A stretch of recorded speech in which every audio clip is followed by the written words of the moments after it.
All right. Okay. Mad at your hair because you can buy your hair if it won't grow. You can fix your nose if he says so.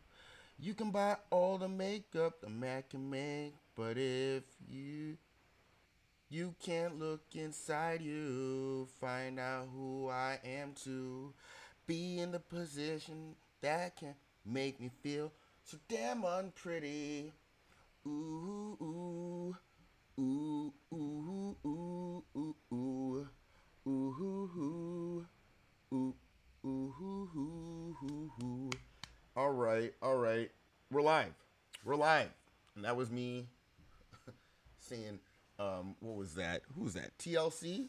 I love that song. Unpretty, Unpretty. I was reminded of that song very recently. I was very recently reminded of that song because I was talking to a girl, and and you know, one thing that she did that really turned me off from the jump, and we covered this on a previous broadcast. I was talking about this with my good friend Stephen GM Ford, and she was hitting me with a lot of self-deprecating remarks. You know what I mean? Like, just no, I don't want to FaceTime. I look gross, or let's not meet up right now. I look really gross. Da da da da da. I don't have my makeup on. I'm just like, what the hell are you talking about? I'm trying to make this work, trying to get together and everything, and all you can do is talk shit about yourself. Absolutely. I mean, like, that's one of the most unattractive things that a person can do is go out and I don't know if they're fishing for compliments by doing this. I don't know if you're fishing for compliments. I don't know if you're trying to get the other person to say, "Oh no, you're very pretty and I like you." Da da da da da. But I mean, like, if somebody's showing interest in you, never ever ever give them a reason to be uninterested in you.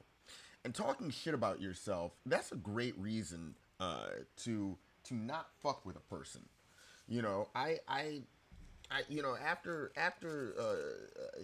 After she said, a self-deprecating remark, I said, hey, cool it with the self-deprecating remarks. I don't want to hear any of that shit. If you feel bad about certain aspects about you, change that shit before you come out into the world and try to engage people and try to you know get involved in situations. I'm sorry, I don't have the time to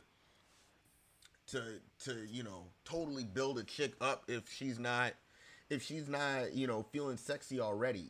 There are plenty of ugly to average looking women out here who are fucking fly as shit because they've convinced themselves that they are sexy and they do all the things that they have to do to make their particular frame sexy. They'll do all the things that they need to do, and they'll feel good about the way they look. And I'm not talking about a certain level of fitness. I'm not talking about a certain level of makeup coverage or a certain hairstyle or anything like that. But they just carry themselves in a way that says, hey, I like who I am, or I'm at least comfortable with who I am. I've settled with who I am.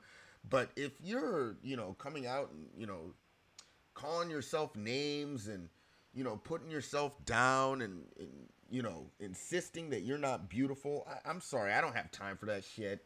Cut off that conversation real quick. Another thing that happened to me yesterday, I was at the chiropractor's office, and I was getting some, my lower back. I have post anterior tilt, so I've been trying to strengthen my glutes and my quads and everything like that, and my hams, all my back. I'm just trying to fix my back, and I was in a tremendous amount of pain yesterday, so I dropped into my chiropractor's office, and they don't do walk-ins, but I'm in pain, and I'm a customer, and hey, let's get this straight. Lady behind the desk giving me a lot of shit, giving me a lot of shit with her eyes and her mouth, talking to me crazy, looking at me crazy. And you know what? She does this every single time I come in. I don't care if I was scheduled for an appointment. I don't care if, I'm scheduling an appointment. I mean, like, dealing with this lady is a headache and a half. Holy shit. And, she's at this point where she doesn't, believe in whatever it is that she's doing. And she probably doesn't respect the client base which she serves. I totally get it. I mean, like, there's a bunch of, in a chiropractor's office, there's a bunch of, a bunch of chronic pain degenerates out here, just making stuff up. I totally get it. And, man, I had it. I was not about to sit there and let this woman disrespect me to my face. So, you know what I did? As she was giving me shit, I was very quiet. I leaned in about 2 inches. Very slightly, just about 2 inches. Looked her dead in the eye. And I said, I don't like the way that you look at me, and I don't like the way that you talk to me. I leaned back. And she was trying to protest. I said, no. I said, look, this isn't a debate. I made a statement of fact. Very offended by the way that you're treating me. And you do this consistently. And there was, a couple of her coworkers watching. There were a couple of coworkers looking and everything. They saw this exchange. They didn't say a word. There wasn't any, no defense, no nothing. So that says to me, this woman has been going around in that office, acting an ass every day, consistently, to the point where her coworkers know that, hey, this woman is an ass and a problem, and just with the simple words, I don't like the way that you're looking at me, and I don't like the way that you're talking to me. Those simple words caused her to freeze up. And after that exchange, she treated me extra nice. Extra nice. Extra nice. Don't you dare think that you can go ahead and bring all your bullshit into a service that I'm paying for. Hell no. Hell no. I will stop everything. I don't need to argue. I don't need to debate. I just need you to comport yourself to societal norms. Just treat me with a little bit of courtesy. That's it. We just need to get this shit done. That's all we need to do. I just need to get this shit done. I just need to get this shit booked. I don't need all the attitude. Spare me. Spare me, lady. And yeah, that right there, I think a lot of dudes, if you learn how to just, calm down, state your case, and be quiet. Because after that, it's a waiting match. After you say something like, I don't like the way that you look at me, and I don't like the way that you talk to me. After that, it's a waiting match. Whoever talks first loses. And they're invariably going to talk first. Oh, it's like clockwork. It's like clockwork. Just a little bit of social engineering from your boy, Ken Steele. And howdy doody, everybody. It's the morning. I know I started out on a very serious and somber note. I was talking about a chick who thinks that she's ugly. Might be too ugly for me to talk to. If you think you're ugly, then I don't know why the fuck I'm talking to you. What the fuck am I doing? What's going on with me? If you're so bad, if you're so ugly, Man, oh man, oh man. And then we're talking about this one chick at the chiropractor's office just talking that shit. Unbelievable. I drove all the way from goddamn Los Angeles to get all that attitude. Hell no. And I'm in pain. This is how you treat people who are in pain, lady? Good God. I went straight to the manager and reported her ass. That's what I did. I went straight to the manager. I said, I need a printed report. I need documentation that this report was made. Oh, I made a recording too. So yeah, I'm completely unacceptable. Completely unacceptable. Um, let's see. So man, let's get into today's stories.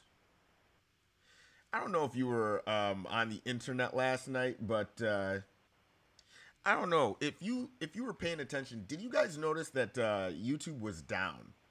YouTube was down for about 90 minutes yesterday, and everybody was freaking out. Everybody was freaking the fuck out. I mean, and understandably so.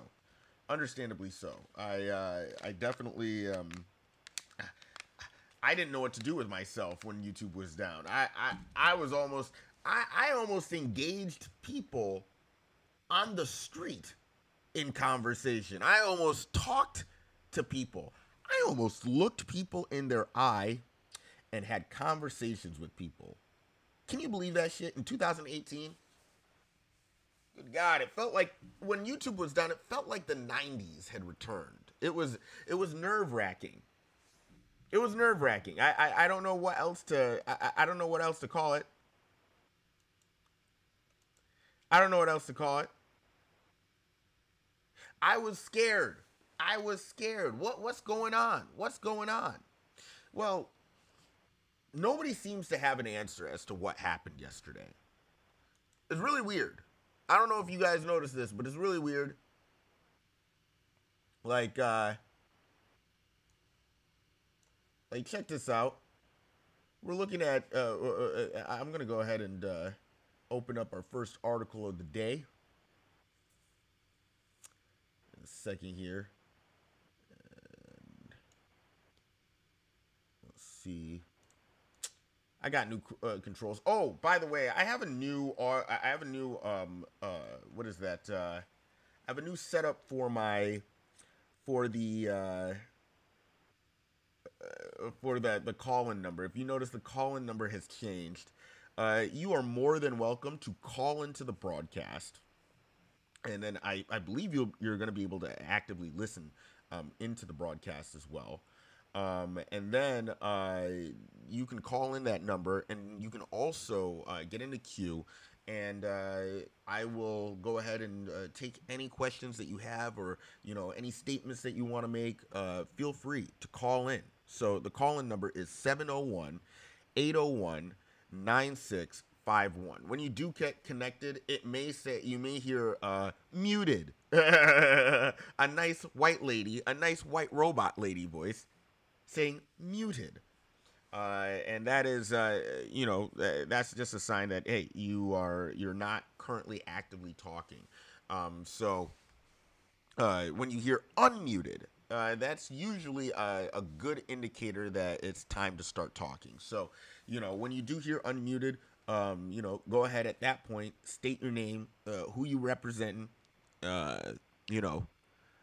will try to peep the gangsta and everything like that. So, if you have some gangsta to rep, rep that shit. And yeah, it's a pretty robust line. So, and we can have multiple callers. So if there's a caller, right, and you don't agree with what they're saying, you don't agree with anything they're saying, you can call in and disagree with them actively. We can get them on the line together. We can get y'all on the line together, and y'all can duke it out. I would love for people who disagree with one another to call in. If you disagree with me, feel free to call in. I appreciate it. Call in. I don't appreciate it so much on text or Facebook or anything like that. Man, people who disagree on Facebook, that's so fucking lame. But, if you got the balls to state your opinion that's contrary to mine, and you want to debate about it, feel free. I mean, I totally encourage it. I wholeheartedly encourage it. So yeah, our first story of the day, it comes to us from USA Today. And just a second here. Okay, so we have this article. It's from their Talking Tech page, and it's reported to us by Eli Blumenthal.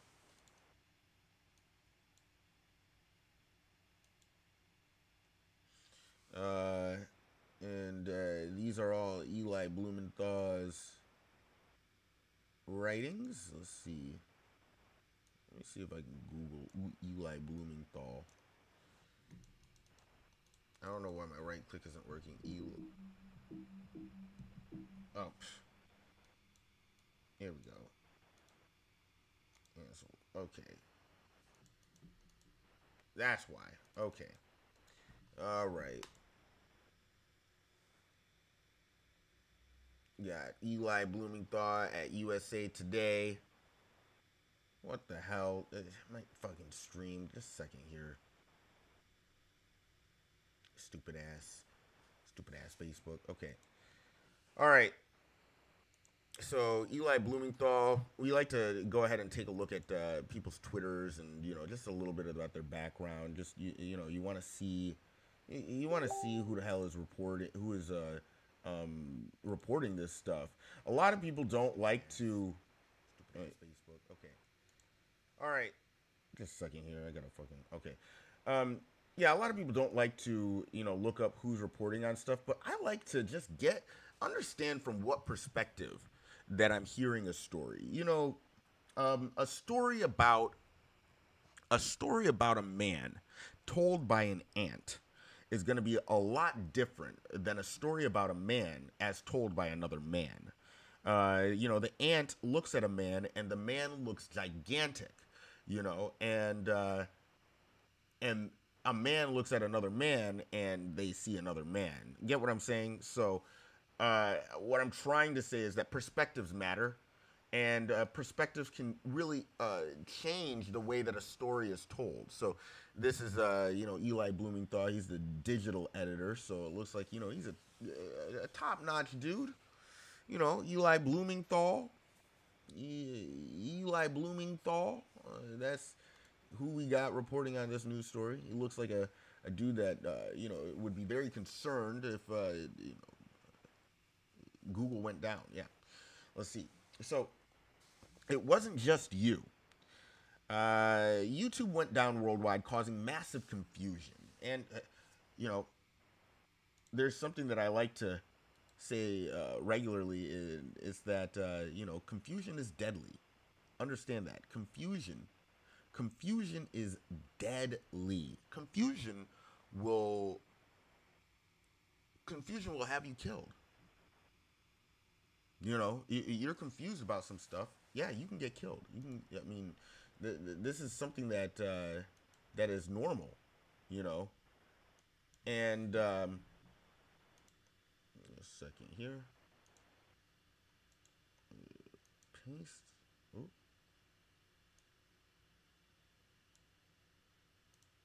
Oh, oh, sorry about that. My bad. Sorry about that. Okay, yeah. So yeah, confusion is deadly, and understand that I don't know. Nobody knows exactly what's going on here, but I have a premonition, and I'll reveal that after we cover this article. So yeah, it wasn't just you. YouTube went down worldwide, causing massive confusion, and let's see. Let's see. It's not just you. YouTube went down worldwide. The mega popular video site went offline Tuesday night for users around the world. Visitors to the YouTube homepage were greeted with a half-loading page that showed subscribed channels, but no videos. Clicking on any of the channels resulted in users being greeted by a picture of a monkey holding a hammer and the text 500 internal server error. A message read, quote, "Sorry, something went wrong. A team of highly trained monkeys has been dispatched to deal with the situation. If you see them, send them information as text. Screenshots frighten them," end quote. Followed by a long string of code. In an update posted to Twitter, YouTube said it was aware of the issue, but didn't provide details on when the service would be restored or what caused the outage.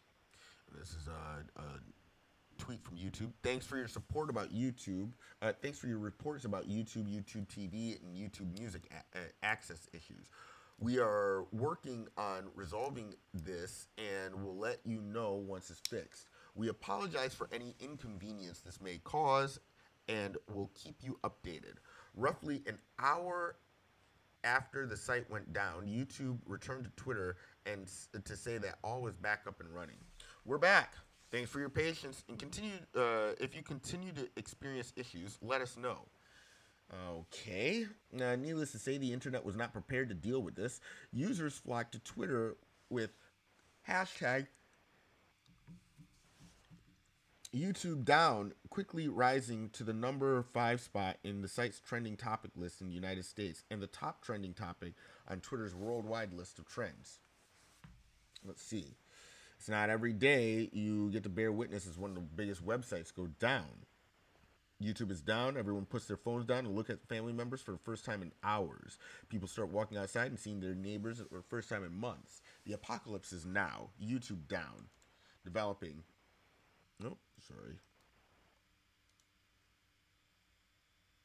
Okay, developing. YouTube is down for users worldwide. Others were trying to figure out what to do with their time. Currently, 3 o'clock in the morning, contemplating what to do as YouTube is down.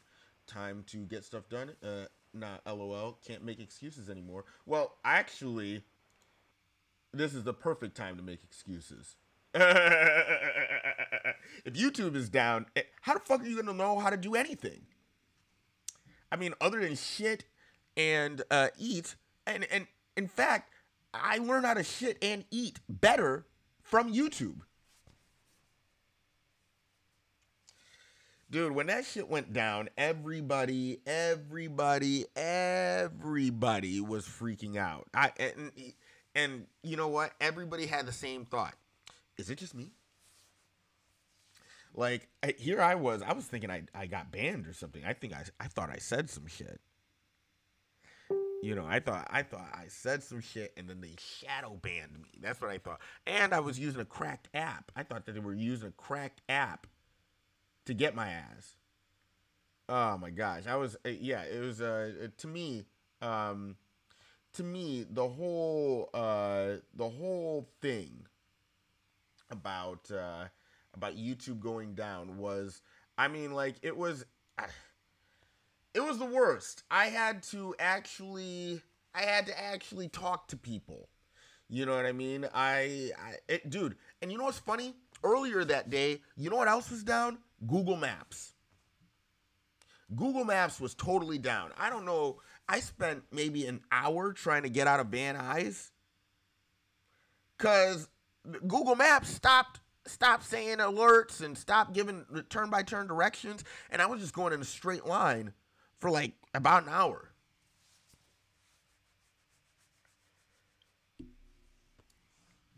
Unacceptable. I mean, like, it's to me. Here's what I think happened. I think that was an attack. Judging by the way that they're not explaining anything, the way, the manner, and the ubiquity of the attack, like, it was across multiple services. It wasn't just YouTube yesterday. It wasn't just YouTube. Google Maps was even fucked up. I don't think they're performing regular upgrades or they're doing scheduled maintenance. I think the Russians. I think the Russians are testing out some systems. I mean, like, we had, man. I'm about to bust out my tinfoil hat. I might have to bust out a tinfoil hat.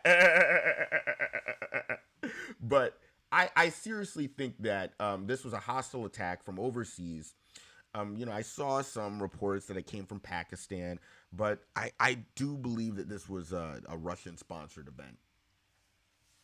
And I predict that that the same forces that were, behind Trump winning are also the ones that are behind promoting these different news sources, or for more man, these fake news sources and everything like that. And they got hacks like crazy. So yeah, man, I think the new war that they're fighting is going to be, the new battlefield is purely on the internet, and they're winning. I think that they're kicking ass. I think that the Russians really put one over on everybody, and I'm pretty sure that I'm pretty sure that there's going to be more attacks along the way. Um, and uh, and this is, and by the way, companies get breached all the time, but and when it is a hostile attack, it's always an alert like this, oh, we don't know exactly what happened and everything is okay and we're back online and everything like that. Bruh, bruh. The reality is there are people who are operating at very high levels who are going to fuck us by damaging our fundamental digitally controlled systems. And uh and I don't think it's a stretch to say that they are. I can't stand my internet connection. It goes in, it goes out. It kicks things on and kicks things off, and they say that the router's fine, and it's a bunch of bullshit. It's a bunch of bullshit. Anyway, so yeah, YouTube. I mean, YouTube is one of the systems that they will attack. The EBT system is another that they will attack. The credit card systems are another one that they will attack. And these attacks, when they occur, people will say, oh, it's nothing. It's regular maintenance. We got it under control. A team of monkeys, yada, yada, yada. But the reality is, man, hey, dude, we're under attack here. I mean, we're in the midst of a trade war, and it's only going to ratchet up from here. It's only going to ratchet up through here. Expect your favorite sites to go down. Facebook will go down in the same way that YouTube went down in the next few weeks to months. Facebook will go down in a similar manner. I mean, like, and these are sites that have not been down in 10 years. So, pretty significant attacks. I think that they're going to attack a number of different systems. And I think that our priority as a country to train ourselves to, have digital security and know how to code and everything like that. Nah, I don't think we have it. I don't think we got it. I don't think we can compete. I don't think we can compete. We can import talent that is competitive, but I don't think that, natively we have cultivated a culture and a society that is equipped to deal with some of the rigors that are taking place, some of the shit that's happening on the internet. You got people, man, I'm just saying, YouTube was down. Be on alert. Be very, very careful about what it is that you're looking at. Okay, so we're going to go on to our next story. Let's see. We're going to go ahead and go on to our next story. And our next story is a story that started out on Facebook, actually. And let's see. I will go ahead and I'll go ahead and play this video. And then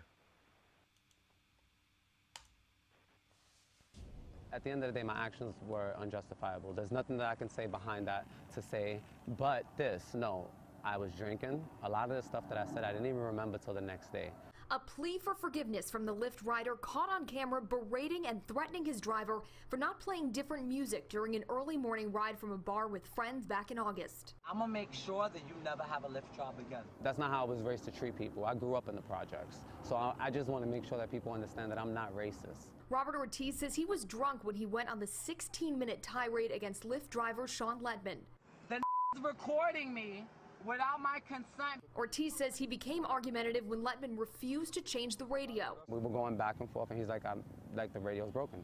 And I'm looking at him like the radio's not, and I started like pointing at the radio like it's not broken. Ortiz believes he and his friends were treated differently because of their race and sexual orientation. I'm Puerto Rican, I'm from the Bronx, I'm gay. Like, we know discrimination, you smell it in the air. You just know when someone's uncomfortable with you. He's now received countless threats and hate messages since the video went viral earlier this month and just posted a video on YouTube apologizing. He says his intoxicated words do not reflect his true feelings. I didn't have anything deep or anything back in my mind. It was nothing like that. It was just things that I said because I felt just some sort of way at that moment. He teared up talking about being fired from his job at City MD, saying he has no way of providing for his family. He added that he doesn't want any pity, he just wants to put everything in the past. I just want to go on with my life. I'm not racist. My actions were completely wrong. I wouldn't want anyone to be spoken to the way that I spoke to him. The only thing I can say is that I'm sorry. Ortiz says he's now looking for other jobs, trying to just own up to what he did and move past everything. Both he and Letman, the driver, are asking people to stop sending hateful and threatening messages and just take a path of nonviolence. New York City is being served.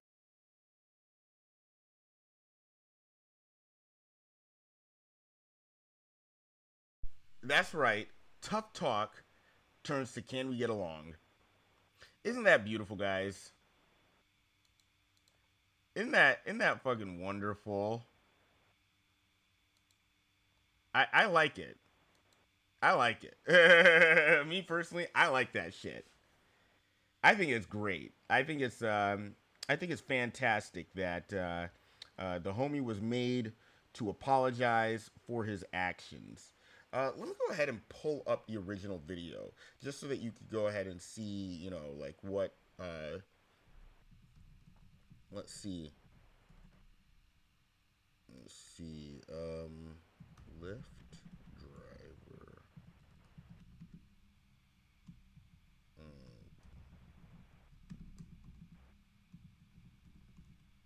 okay, all right, so, I'm sorry, this gentleman's recording me right now, and it's against New York State law to record me. I'm actually on the corner. Hello. I can record too, buddy. I'm actually on the corner. I got anxiety. You done killed my shit because you want to play fucking music. You want to listen to this boring ass fucking preaching shit. Fucking motherfuckers like you. That's the fucking. Yo, I gotta No. Hello. No, I don't really Hello. We got in a fucking Uber cab. Just to fucking argue over fucking. He's no, he stopped and he's actually recording me against my will. I'm laughing. I'm gonna sit here and wait for the. There's no injuries, but I'm being charged. I stopped only asking for music. I don't want to have any issues or any situations, but the gentleman is recording me without my consent. So definitely I'm gonna stay here until you guys get here, and I'm not getting out of his vehicle until you get here, and I'm going to start recording him until you get here. Oh my God, over music. All I did was ask for music, man. My name is Robert Ortiz. I don't know what else. 917 348 9972. 348-9972. And I feel racially profiled. Yeah. Being that we're doing this, I feel racially profiled. You want to record this? Racially profiled. Racially profiled. I'll stand in front of you. Racially profiled because I'm not black. You picked the right one today. You definitely picked the right one today. And I'm not hanging up with the cops until they get here. I'm not hanging up with the cops until they get here, man. I don't want to hang up with you for my safety. I'm in the vehicle right now. Oh my God, why are you acting? oh my God, oh my God, oh my God, oh my God. Okay, that's enough. I gotta calm down. I had enough moistness for one morning. How about that? Black and Brown Alliance on display for your black ass. Right there. I mean, like, you know, this is just more of this entitled Uber culture coming to, you know, rear its head. You got a culture of people who feel entitled to people's space, their time, and their resources. I mean, like, you know, if you're a Lyft driver, that's tantamount to being a slave. That's a modern day slave wage gig. You are basically like sharecropping your car. And naturally, you know, when people are able to max out on an individual like that, you know, by way of these apps, it's no surprise that there's just this culture of entitlement where people, this isn't even the first time, where you see people going crazy at Uber and Lyft drivers talking hella shit. And in this particular case, you know, this LGBT, you know, I guess he identifies as Puerto Rican or whatever. He thought it was, he and a buddy thought that it would be cool to enter the homie's car and start dictating, you know, I want this music, I want that music, you know. Wanted his own personal slave, wanted to be a slave master for an hour. Or for, you know, 15 minutes, however long the trip was going to take. Wanted to be a slave master. Trying to get in a black man's car and try to fuck with the radio. Homie said that the radio doesn't work. And then all of a sudden you losing your mind. And you trying to you know, hearing about people getting fired necessarily. Man, that's a real tragic thing. That's real tragic. You know, you lose your job, you can't pay your rent, you can't pay food. But if you were racist out here, that's exactly what you deserve. That would cure racism. Like, seriously, a depossessing all racists of their social position and their ability to acquire more resources. It pretty much renders them in a state very similar to the one enjoyed by black males today. Yeah. Oh, yeah. Oh, yeah.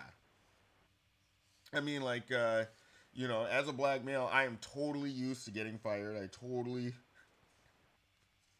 Man, that's one of the worst things that can happen to you. It just sucks. You got to find a new job and everything like that. Holy shit. I worked for a company. They performed some sort of study. And they were able to determine that people would rather lose a grandparent than have to look for a new job. Yeah. Oh, yeah. So, I'm just saying, you know, getting fired is never fun. But if you're getting in a black man's car, and if you watch in the video later, I didn't see if they got to that part, but they were dropping copious amounts of N-bombs. They were saying that he was racist against gay people, and he was dropping copious N-bombs. Man, that's some bullshit. That's some bullshit. And I gotta give props to the homie for not reacting, just getting that on camera. I think he flipped that into a GoFundMe. He was able to get 40 stacks, 40 racks. God damn, I need to hire a wayward white person to cuss me out on the racist tip in public while I'm trying to do some shit. That right there, I'll set up a GoFundMe. I wish a racist would just barge in here and start cussing me out. We would have it on tape.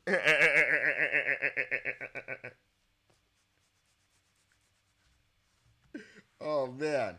I don't know what it is. I rarely find myself in a situation where the racism is that pronounced. And no, it's not like, it's not as though I don't look to find that shit either. It's not as though I don't look to find that shit either. I'm looking for it. But damn, I'm never that lucky. Man, that's some good-ass racism right there. Yeah, you got it on camera and everything. Good Lord. I fuck with the homie. You know. Man, a nice GoFundMe hustle. Nice GoFundMe hustle. Oh, man. What else we got? What else we got this morning? Let's take a look at the GoFundMe. GoFundMe NYC Lyft driver. Let's see.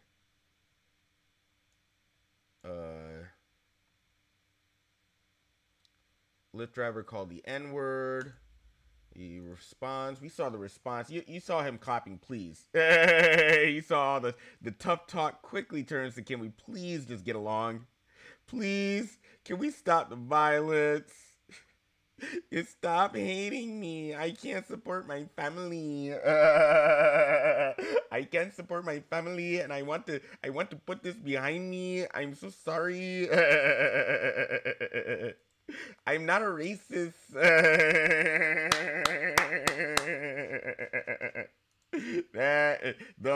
Those, oh my God, those empanada flavored tears. Yeah. It's great. That's great. Oh my gosh, I love that shit. That's what justice looks like. Justice is, somebody is doing wrong out here, and then somebody gets checked.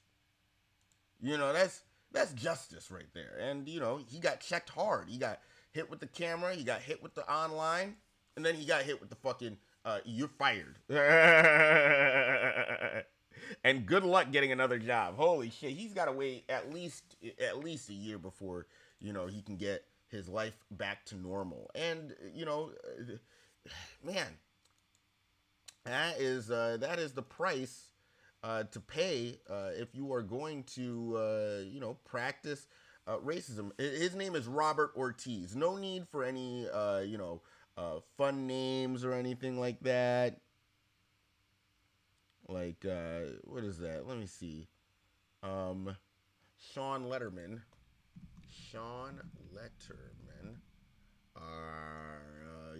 GoFundMe. Let's see.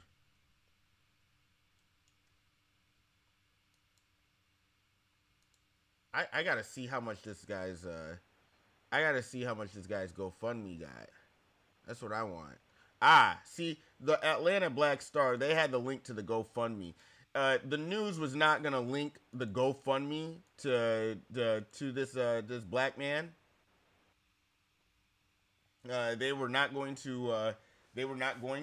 No way. But despite that, he's raised $46,515. I mean, this is awesome. This is great. Let's see what the Van Dyke daughter, the girls, or these witches. Van Dyke. You see the Jason Van Dyke, the news story for the Jason Van Dyke. It definitely had the link to the GoFundMe. See that? He had a link to the GoFundMe hard. Pretending like they were, acting as though they were, any degree of critical. Let's go ahead. Let's see. So, yeah. I mean, they still put it on the fucking trending. They're fighting really hard to get this 100,000. I mean, this is the slowest 100,000 that I've seen a racist raise in my entire life. Slow 100,000. Racists do not like a racist who gets caught. Donald Trump told you that. He's like, I don't like John McCain. He got caught. And that's how they view a racist cop who gets convicted. And they look at you as you fucked up and you got caught. How dare you perform racism in such a way that it's documented, and it's so egregious that multiple other white people have to call you racist?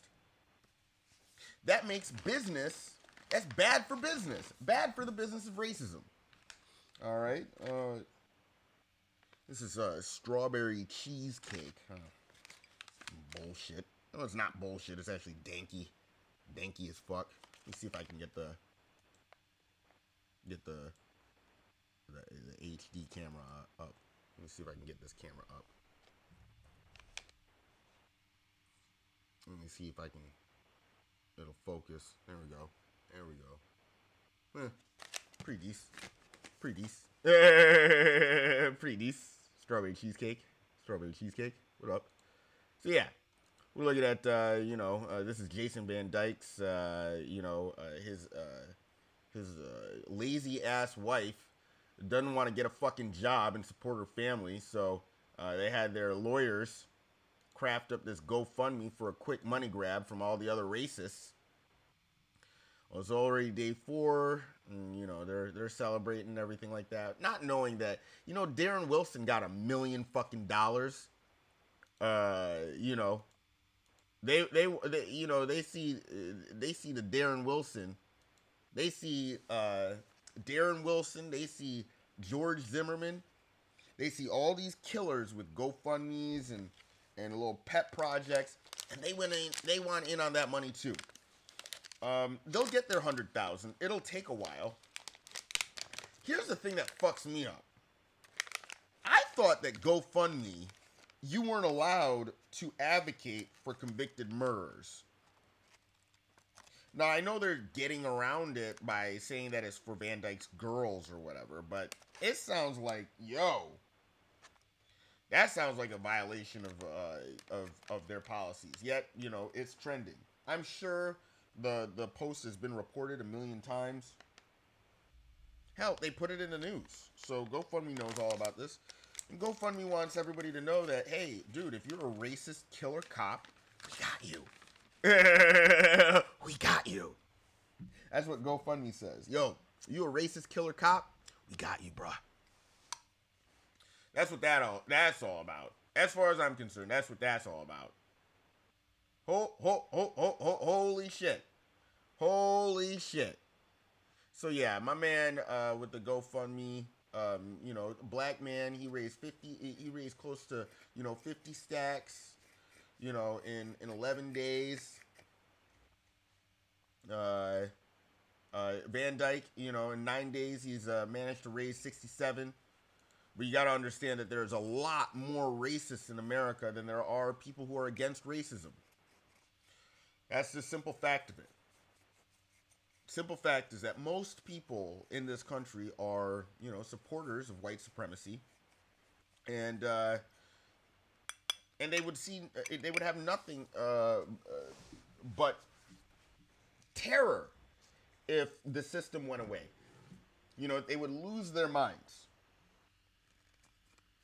You know, many of these people, if they cannot find themselves in a position better than a person that they classify as black, they'll kill themselves. What the fuck is the point of living if we can't practice white supremacy? So yeah, donating a few dollars to a racist killer cop, that's no problem. No problem at all. My man with the Lyft driver, though, the Lyft driver, I feel you. Take that racism on the chin and keep it moving. You know, keep it moving. Get your money and keep it moving. Keep it up. I appreciate that, man. I appreciate that. And keep exposing these motherfuckers. See, here's another thing. I love that video because it shows just how bullshit this notion of intersectionality is. You know, my man, the Puerto Rican dude, he's LGBT. And if you believe these Democrats, oh man, the LGBT are so put upon. Oh my gosh, they're dying and da-da-da-da-da. You know, we got to hear about one or two transgenders who gets murked doing some crazy shit, you know, doing some crazy shit that they were into. You know, hear about somebody who gets murked during a drug deal and then suddenly they're a martyr and a hero. I mean, like, this is common within that segment. This is a phenomenon that we can see observed time and time again. Just the characterization of these people as holy victims. And then they want to align their struggle for whatever it is that they're fighting for, supremacy, and they want to link it up with the struggle that black people have had to endure. You know, that's where you get phrases like "gay is the new black" and, you know, all sorts of crazy stuff was asserted. You know, when we made this transition into the current society that we're at today. And yeah, the people who, you know, classify themselves as LGBT, they're now taking liberties with the way that they treat black people. I mean, you saw the way that this guy comported himself. This is not rare for black males to experience from that group. That sort of belligerent, antagonistic, aggressive behavior, very typical. Very typical. That hostile behavior is something that is common amongst a lot of groups. I mean, like, a lot of different segments of the population feel comfortable exhibiting that level of aggression and hostility towards black people in our society. Black people who are often serving them, as you saw in that video. Man, and New York, I mean, like, it's supposed to be a bastion, a liberal Democrat bastion, not racist at all. Everybody loves black people, right? Bunch of bullshit, man. A bunch of bullshit. I'm just glad that the dude was fired. I'm glad that the video has come out. I'm glad that he was exposed for what he is. Constantly using the N-word. Freely using the N-word. We can't even say the F word. You can't say the F word. You go around saying that word, this stream will get shut down right now. That's one of the words you never hear me say it. Never even hear me say it reading it. You try that shit, and you will get shut down. You will be deplatformed. It's unacceptable. What is acceptable, however, making false claims on black people, and a black man is being harassed and beaten by a police officer. People like the lady who is being called Cornerstone Caroline, Theresa Klein. Now, the Theresa Klein story is the one that we covered a couple of days ago. She is the lady that accused a 9-year-old boy of sexual assault. And this 9-year-old boy is coming out, and he is making his feelings about the situation known. And in the midst of this, the DA of Brooklyn has been hounded by her constituents, by his constituents, to go ahead and prosecute this case. And yeah, he needs to. I mean, this woman needs to be indicted. Arrest and charge this woman. So, Tanisha Kenny for Atlanta Black Star is reporting that, just a second, we gotta look up Tanisha Kenny.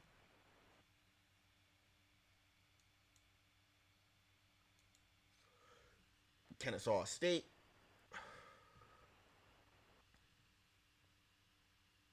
This is her.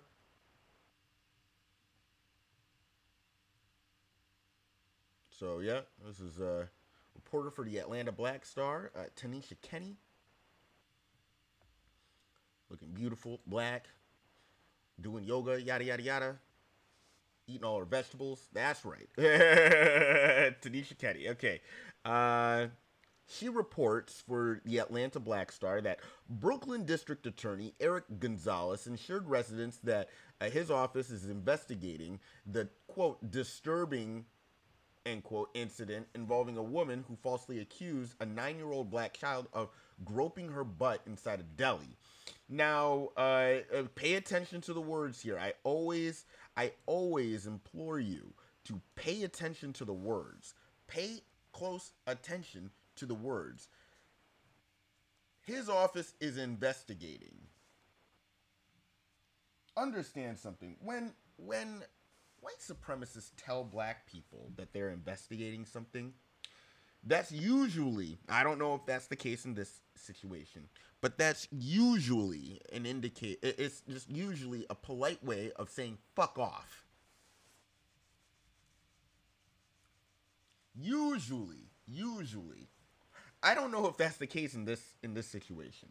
You know, it looks like white society is ready to sacrifice this woman.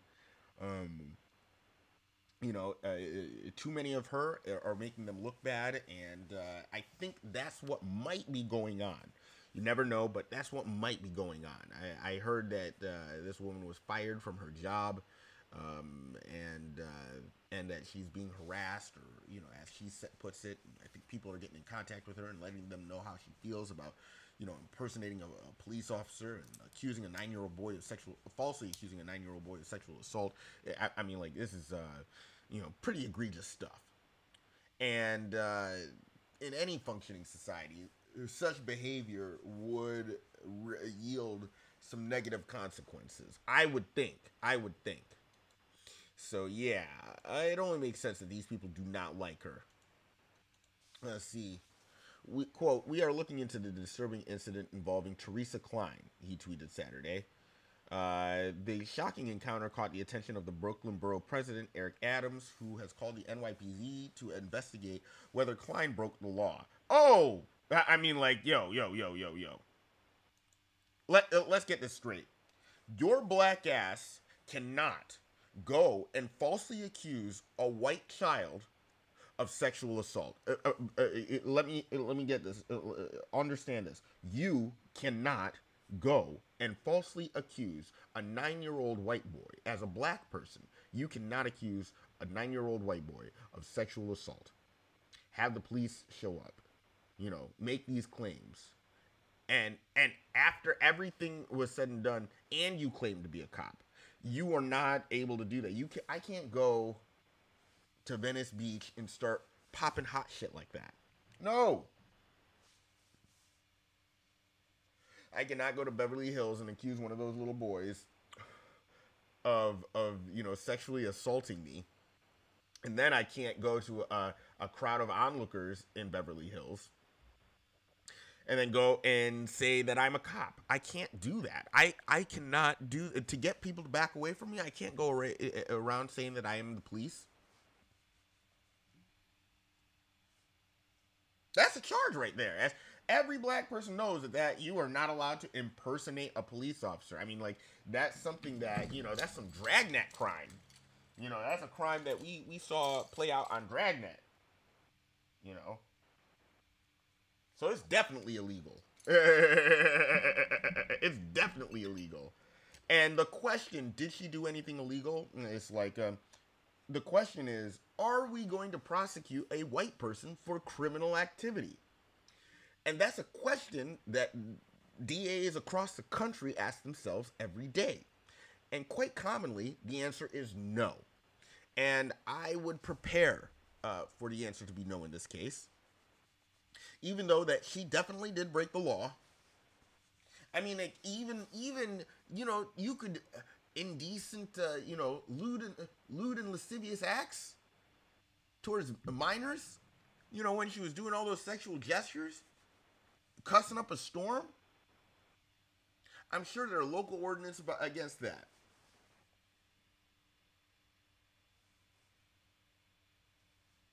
But the reality is, I seriously doubt we will see any sort of action being taken, any sort of legal action being taken against this woman. And if we do, I'd be very surprised. But bear in mind, she is a sacrifice. I mean, like, she is not seen as an attractive white woman. She is not seen, I don't think that, you know, they're reporting that she's particularly powerful, you know, within white society. And on top of that, she's a, you know, I mean, again, she's not good looking. So, you know, white society, they're not really gonna, you know, I don't know if they're gonna keep that hard for this woman, even though that she's one of them, you know, acts just like them. She just got caught on camera. Anyway, let's go back to the article. Okay, so, quote, there is no excuse for Miss Klein's behavior at the Sahara Deli on Flatbush Wednesday, quote, Adams said in a statement. Quote, we need to be clear. There are consequences for the outlandish and threatening public behavior that seeks to intimidate innocent bystanders, especially children, end quote. Klien is just the latest example of a white person calling cops on black people for dubious reasons, an action that has since earned the 53-year-old the nickname Cornerstone Caroline. Now, here's something that I think is very important to mention in this situation. I only use Cornerstone Caroline in the description because, you know, it's a trending topic or whatever. It's a trending hashtag. But we ought to get away from using these terms and these cutesy, kitschy terms and phrases to refer to these terrorists. The only terms that we should use to describe these people, if we want to make up nicknames, they should all be terrorist. They all need to have the word terrorist involved. The cornerstone terrorist. Cornerstone Caroline, the race terrorist, or race soldier, Cornerstone Caroline. I mean, like, that would be cool, but just using these cutesy terms, all it does is make their actions, which are done with the intention of producing a fatal outcome. By the way, every single time that these people report the police to you as a black person, they want you dead.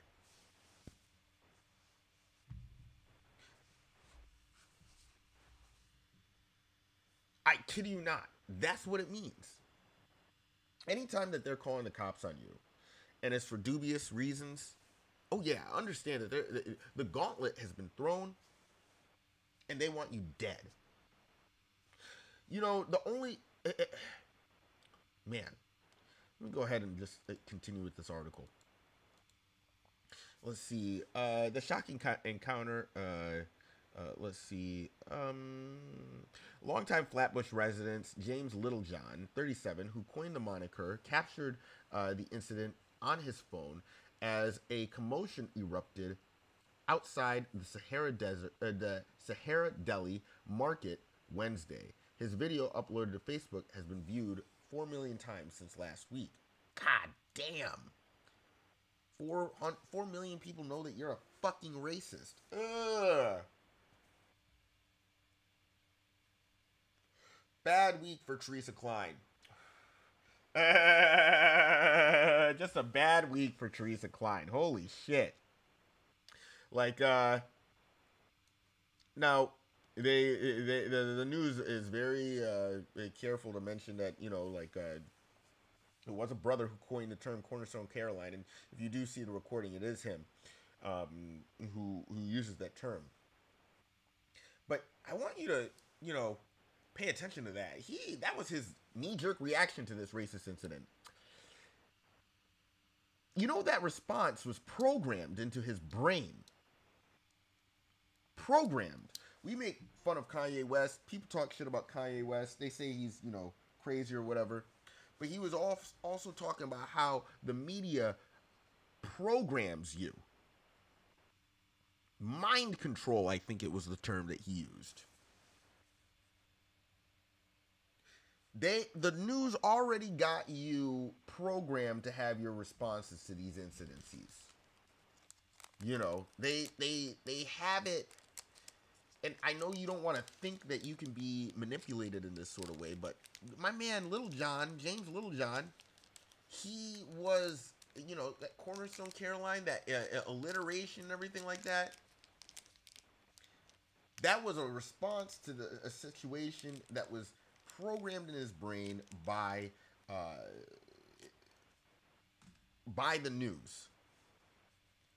The news literally tells you, hey, when something like this happens, the program would read something like this. If a white woman falsely accuses a black person of criminal activity,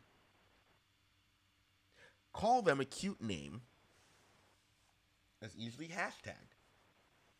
Or then you assign them a nickname that's easily hashtagged. So, I mean, like, I don't know. I just think that it's a really bad move to call terrorists by cute names. We didn't do that with Osama bin Laden. And we shouldn't do that with Theresa Klein here, or any of the other race soldiers who want to call in the hit squad anytime they feel a little disturbed. By the way, also, they should have been calling the cops on her. This is a little bit late to be, you know, reporting this. I mean, like, they should have been calling the cops on her right as she was freaking out. Do not let them get the immediate upper hand. You know what happened? It took her not 20 seconds to call the police.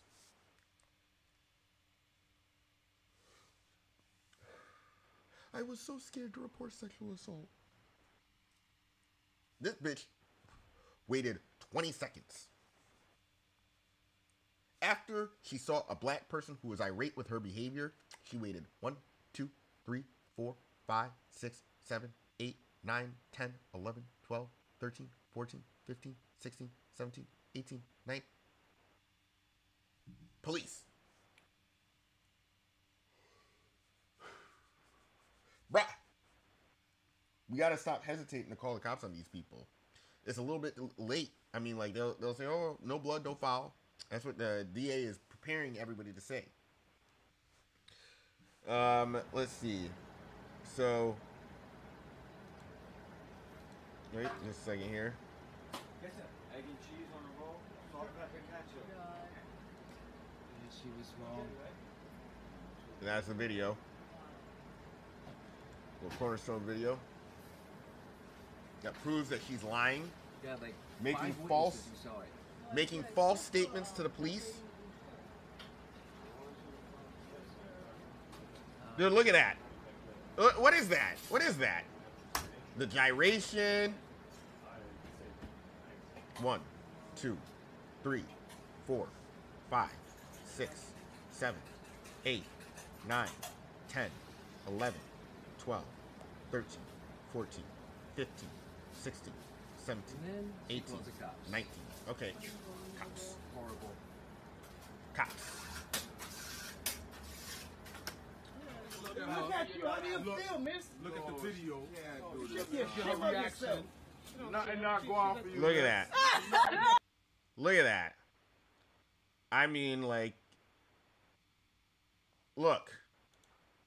That's a clear example of reporting a false crime to a police. I want to report the police. That's false reporting.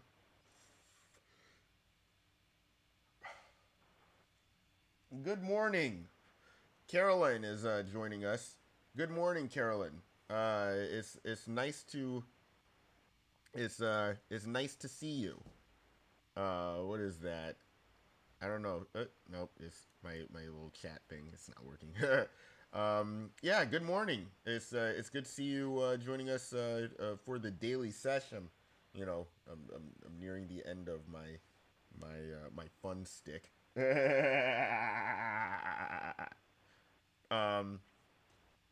Let's see. So we're talking about Theresa Klein, and we're talking about, you know, just what happened and what's happening in regards to the case. You know, just some developments to the story, very interesting developments to the story. And here's a sign that, you know, some of the mind control that the media has put on black people, white supremacists in the media, have put on black people, is that in these situations, you're supposed to forgive. And I think that the child who was falsely accused, I think that he had one of the best responses that I've seen to one of these racist incidences in my life. I mean, like, in the media. You know, I haven't seen anything this poignant and this well put in a while. And we'll go ahead and start this segment with a news report from ABC News. And here we go. I'm going to go ahead and...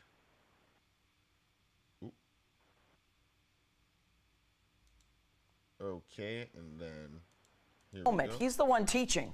He's the one teaching. The young black boy who was falsely accused of groping a white woman's backside at a Brooklyn deli. Okay, wait. Wait a second. Did you hear how she said that shit? The young black man. It's so weird. Oh my gosh. Dramatic white lady boy voice. who was falsely accused of groping a white woman's backside at a Brooklyn deli is hoping to turn the ugly situation into a teachable moment. He's the one teaching. Jeremiah Harvey is only 9 years old, but he stood proud and addressed a crowd of people at a packed community meeting, wiping away tears and getting some help there outside of the Flatbush Deli where the incident occurred. He is still upset, but he found the courage to speak out and call for change. Friendship is really the key. Martin Luther King Jr., he brought people together. He brought whites and blacks together. He didn't want other people to be separate. Now check this out. All right, now that's the part that they played for the news report, right? That's the part that they played for the news report. And the news is very funny. They'll get, they'll take a statement by a victim of racism. And, if they say anything constructive, they will not put it on camera. What they will do, however, is that they will put it in writing. And I want to see, control find. I don't forgive. All right. Following the meeting, okay, so we see here in the report, and, I like that they put it in the headline, but I think, you need to put this shit on camera. They'll put it in writing. They'll let you know that it was, something constructive was said, but they won't exactly explain to you, where it was said. You know what I mean? So, check this out. They won't put it on camera. They won't, they won't put it in a way that, is that can teach other victims. They said this is a teachable moment, and then they showed you him talking about Martin Luther King, and we done learned all about Martin Luther King. Anyway, following the meeting, Jeremiah told ABC New York station WABC that he does not accept Klien's apology. Quote, "I don't forgive this woman, and she needs help." End quote. That's what he said. So yeah, check this out.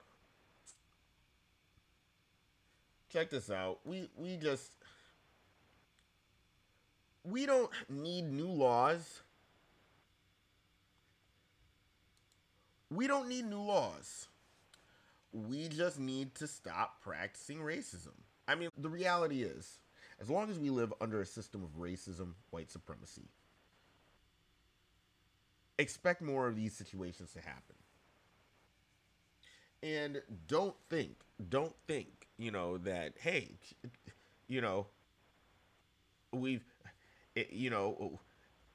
hey, we're in a Me Too era, everything is peachy keen, we believe women. Man, we see an example right there of a woman lying about a sexual assault on a black man.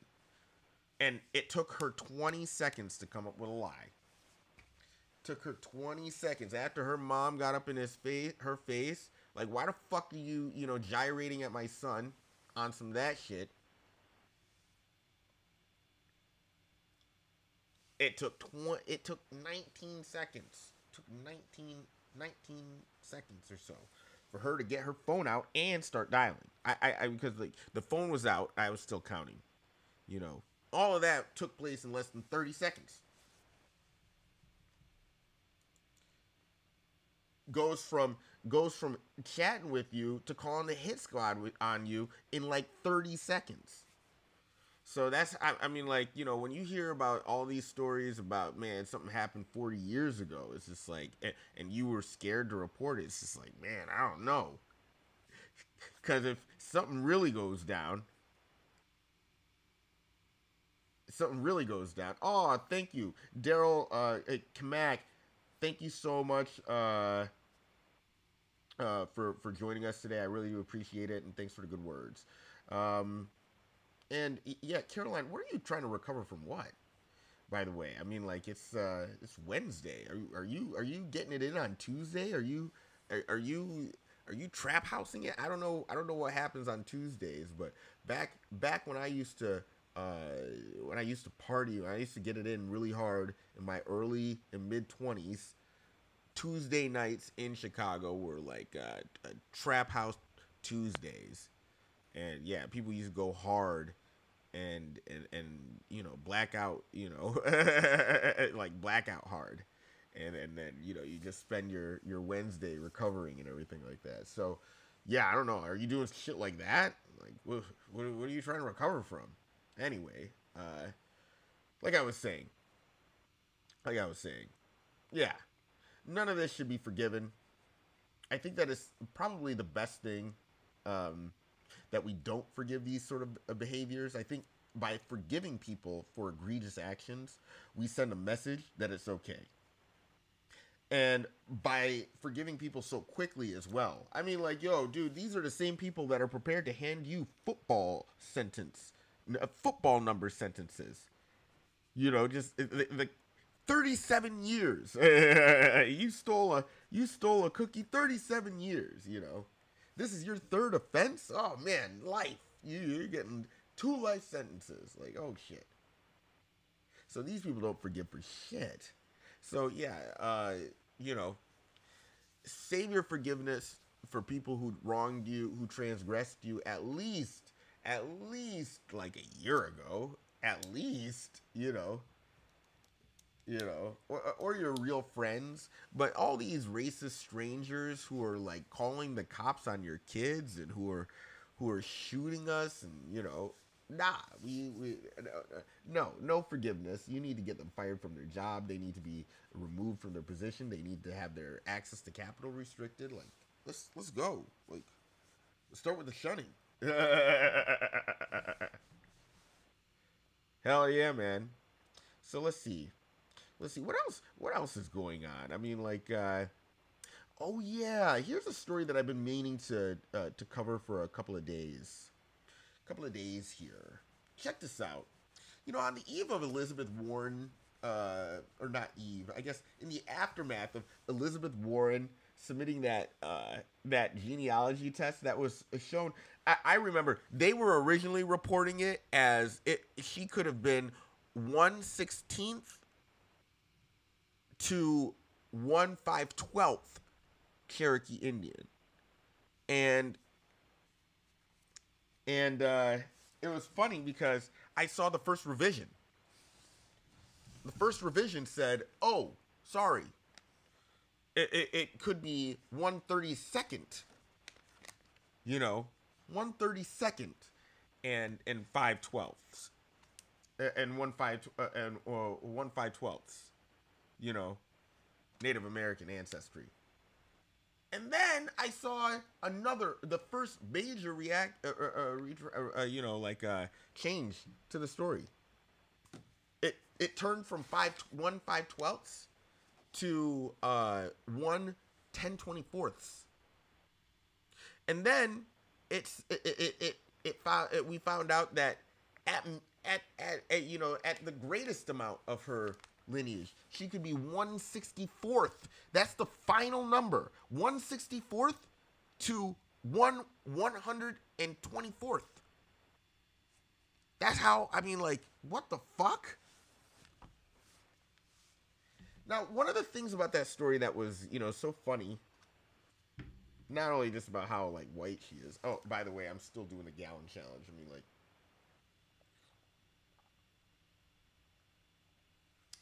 I'm feeling really good.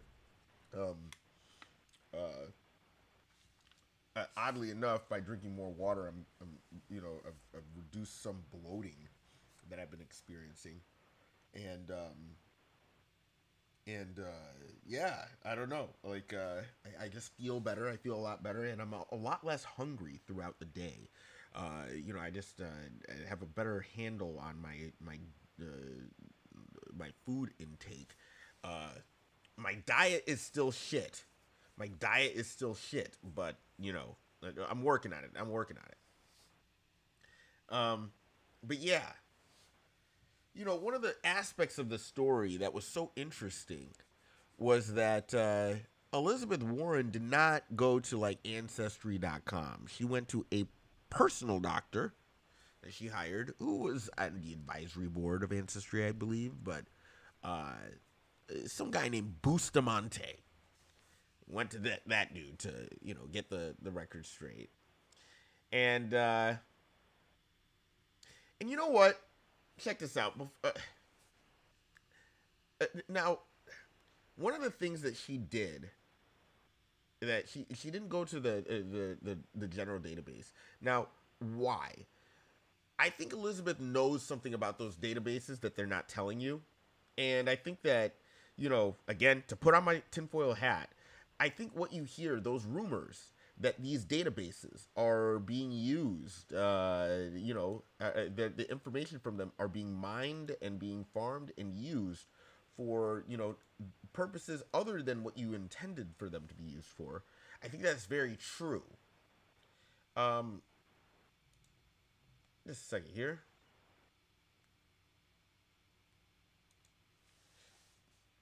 Now here's a story from CNN, and it's from Susan Scooty. Let's see, who's Susan Scooty? Let's see. Susan Scooty. She has her own personal Wikipedia. I bet you she wrote this herself. Like low key. Like low key. Yeah, I'm gonna you know, that's no hate, but yeah, that's definitely hating. I'm definitely hating. But yeah, so she got a Wikipedia article. That's interesting. I wonder how significant this person is. Let's see. Now here. Okay. Yeah, real existentialist shit on her page. Kids being born, weed being smoked.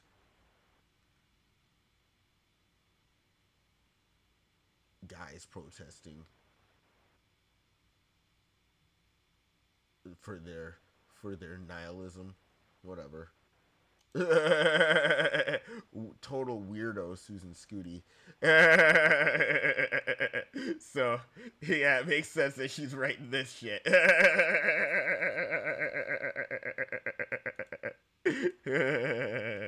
Yeah, makes total sense. Oh, yeah, totally.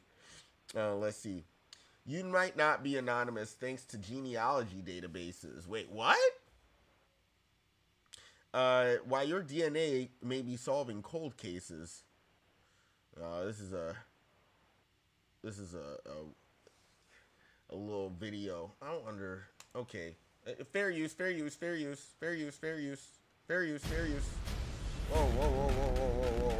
Whoa. Yeah, I didn't even. Not that has nothing to do with what I wanted.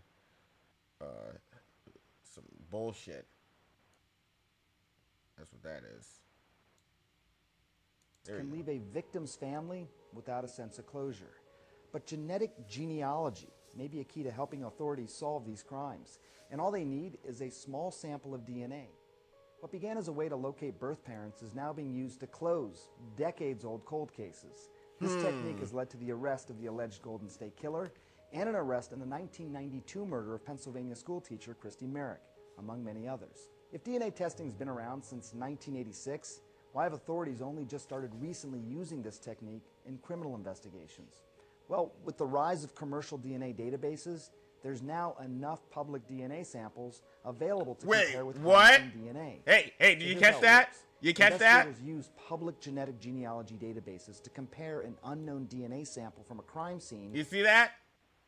Hey, wait a second. Wait, what? Wait, what? Public DNA genealogy databases? Wait, what? Holy shit.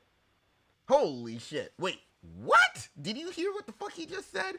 Public genealogy databases? What are you talking about? So you mean to tell me that all these oh my gosh. Sorry. You mean to tell me that all of these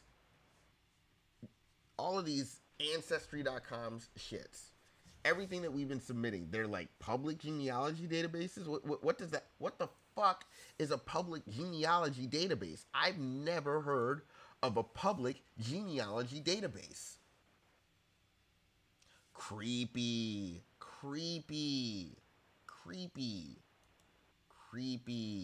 Y'all are just like, y'all ain't paying attention. Y'all, if you're not creeped out, you're not paying attention. I'm creeped out. I'm officially creeped out. Sanjay Gupta, yeah, creepy. To nearly 1 million people to see if any of them are related. Experts say in as little as 8 hours, a list of up to 2,000 potential relatives can be generated. Now, investigators use this list to build a family tree of the person who left behind their DNA, which they can then use to track down potential suspects. The match list can then be narrowed down further using analysis like DNA phenotyping, which uses the genetic profile to create a sketch of what the killer might look like. Genetic genealogy testing paired with DNA phenotyping may be the most powerful identification tool investigators have after direct DNA matching. So there you have it. I mean, like, there you have it. It's right there in your face. The rumors, the Alex Jones guys were right. The tinfoil hat brigade.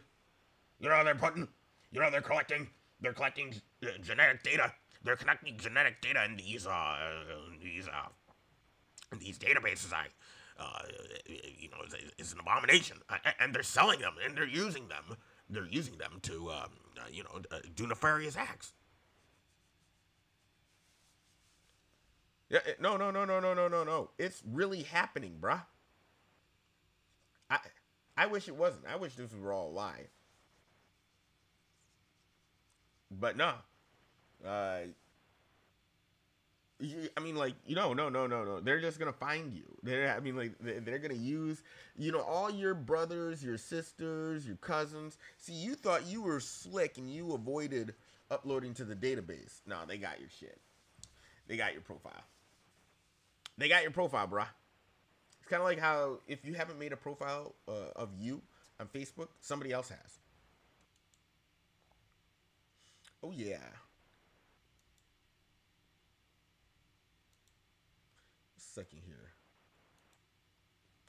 Let's see. Let's take a look at this article. All right. You might not be anonymous due to genealogy databases. In the early 2000s, genetic testing emerged as a direct-to-consumer product that did not require physicians' involvement. And the consequences of this shift could impact everyone. More than 60% of people with European ancestry can be identified with an anonymous DNA sample simply by using data from from consumer genetic databases. New research finds this percentage includes those who haven't undergone DNA testing himself, according to a study published Thursday in the journal Science. Quote, usually we think about paternity tests. You can find the father, you can find the siblings, but with the advance of more powerful techniques in genomics, you can now actually identify third cousins, even fourth cousins in some cases. Yana Elrich says, lead author of the study and associate professor of computer science at Columbia University. Once distant relatives have already been found, unidentified anonymous DNA can lead you to a specific person, according to the study. Jesus Christ. See, like, yeah. Yeah, I mean, I hope you're creeped out. All right, gone fishing. More than 15 million people have used direct to consumer genetic tests as of April. See, and here's the thing: I'm not European. I'm 0% European. I don't need to take a goddamn test to know that. I know I'm 100% I mean, like 100% African, I guess. 100% non-European. That's for damn sure. Look at this. I'm 100% non-European. Yeah, so I don't know. But I have a feeling that my siblings may have uploaded their genetic code to one of these databases out of curiosity, and boom, you're found, you're identified. So yeah. So more than 15 million people have used direct to consumer genetic tests as of April, according to Elric and his co-authors. Because most genetic companies allow their consumers to download their files of raw genetic information, this has spurred third-party services from other companies, including GED Match, which allows people to upload their raw data for additional analysis, such as ancestry searches.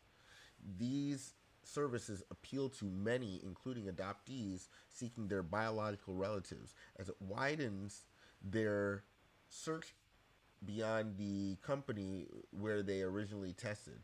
In Elric's words, quote, "You fish in more ponds, you might find something," end quote. In fact, GED Match was intended solely for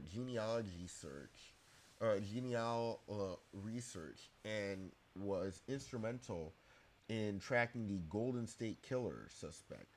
This year, investigators captured a suspect nearly 32 years after the killer's rampage ended by using crime scene DNA to conduct what is known as a long-range familial search. The search helped law enforcement identify a third cousin of the serial rapist and killer, while additional data led investigators to a suspect who took a standard DNA test to confirm his identity. Based on this success, the long-range familial search is poised to become a standard investigative tool. Ulrich and his co-authors they conducted a study to understand its power. They began an analysis of over 1 million anonymous genomes sequenced by MyHeritage, a consumer genetic tester for which Ulrich serves as chief science officer. Based on its success, the long-range familial search is poised to become a standard investigative tool. Eric and his co-authors suggest so they put up a study to understand its power. Oh, sorry. We have a database of over 1.75 million individuals, and we can offer basically a test to you to learn about your past and relatives, Elric said, explaining that he and his colleagues, quote, wanted to see what is the profile matches you get from an individual, end quote. The study highlights the results of people from European descent because, quote, "It just happens this is the largest group in our database," end quote. He said, for about 60% of the anonymous individuals whose genes were analyzed, all of them of European descent, the researchers were able to find a relative of a third cousin or closer.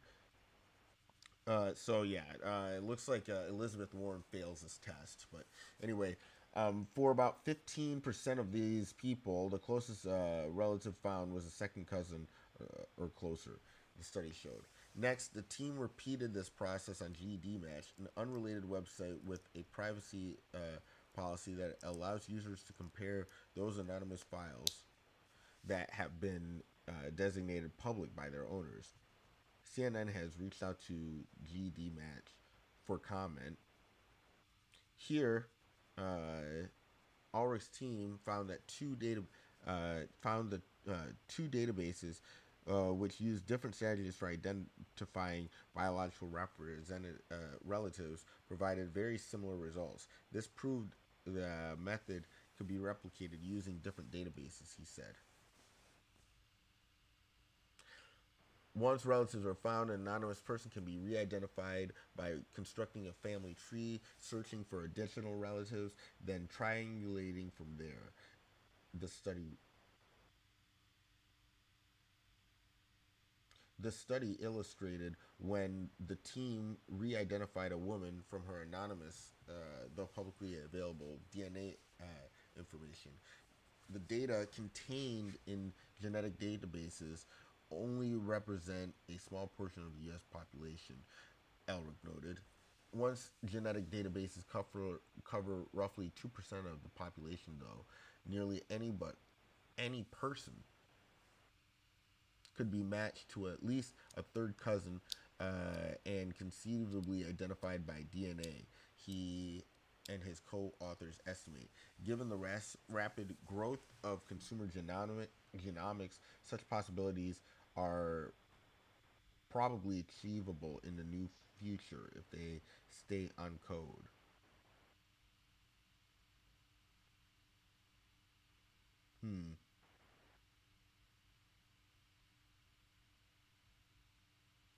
Let's see. Combining databases. Noah Rosenberg, biology professor at Stanford University, said Ulrich's study shows the Golden State Killer case was not an anomaly. End quote.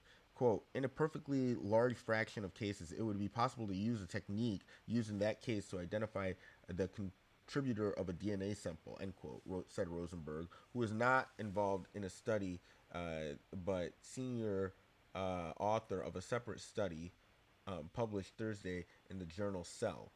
Let's see. In his study, Rosenberg and his co-authors wanted to see if databases commonly used in forensics genetics can communicate with databases commonly used in biomedical, genealogical, and personal genomics research, end quote. DNA evidence has been admissible in U.S. courts since the late 80s, and since then, law enforcement has been collecting DNA because each type of database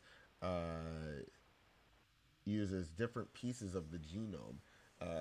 Rosenberg said the technique used in his study was different than the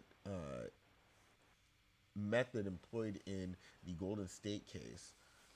One of the pathologists had preserved a DNA sample from the killer, and this allowed the cold case investigators to go back, resequence, and identify more genetic markers than found in typical forensics reports. Rosenberg explained if the DNA sample is not available to do that, then what might typically be available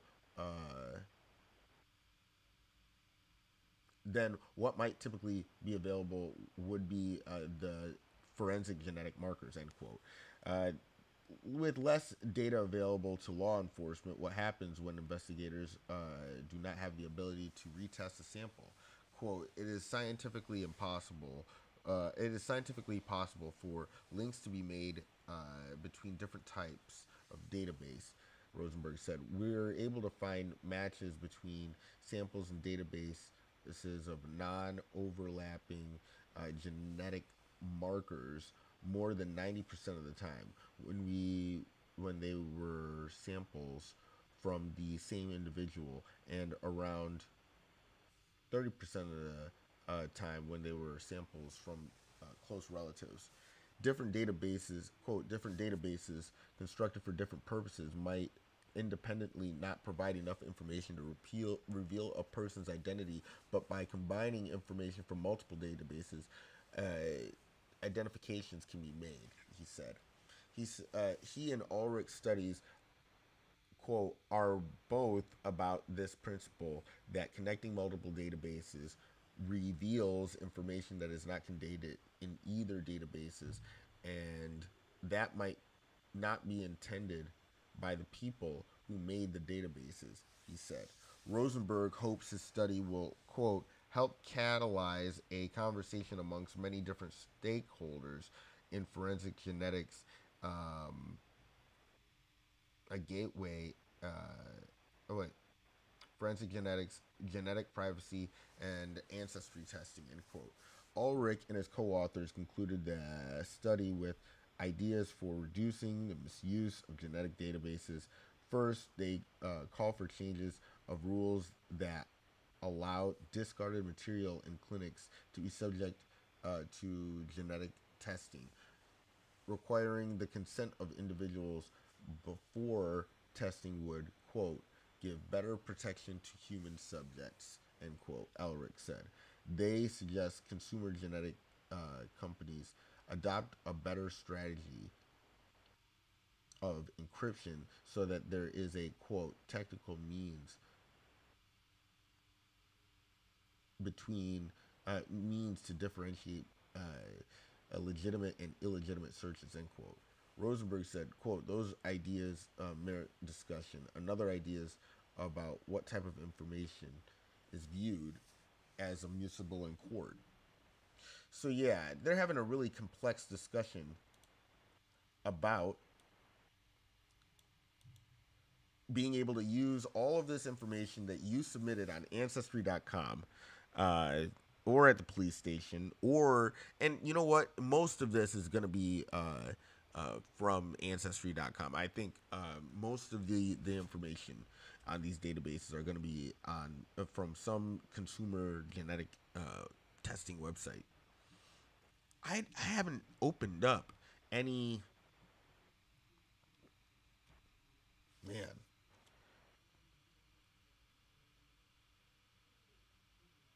man, this is just like, this is really crazy.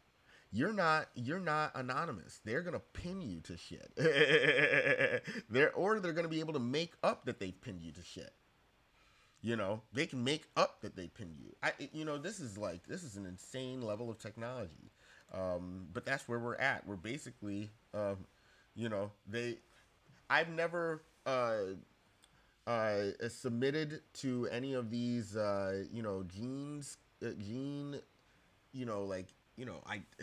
ancestry companies, not even anonymously, and it doesn't matter because you can have relatives that did. And if they did, then they'll be able to find you, dude. Anyway, yeah, I hope you're not too creeped out.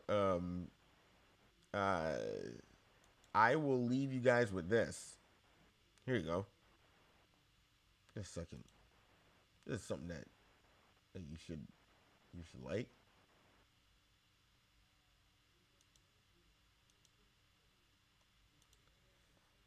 Let's see.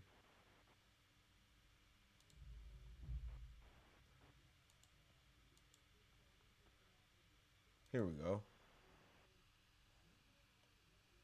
Speak. Look into the hands. Good. Good. Yes, Magnus. Good. Good. You want to defend? Oh, got you. As soon as you see me move, everything you got in there, you push it out. Well, can we do it? We can do it. All right. Let's go. Sure. Fair use, fair use, fair use, fair use, fair use, fair use, fair use.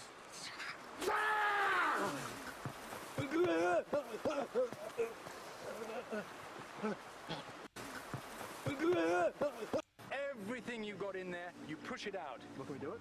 We can do it. All right. Let's go. Sure.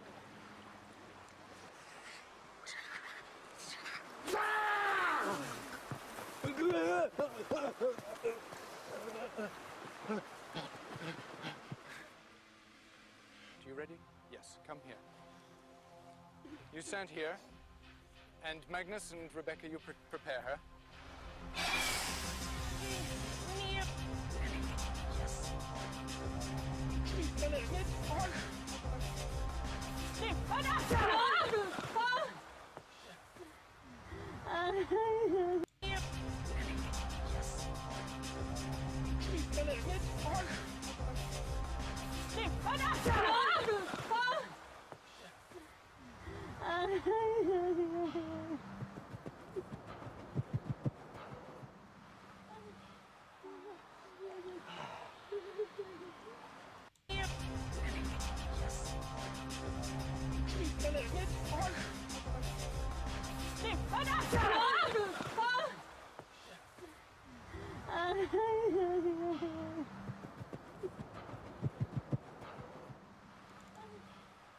Hilarious.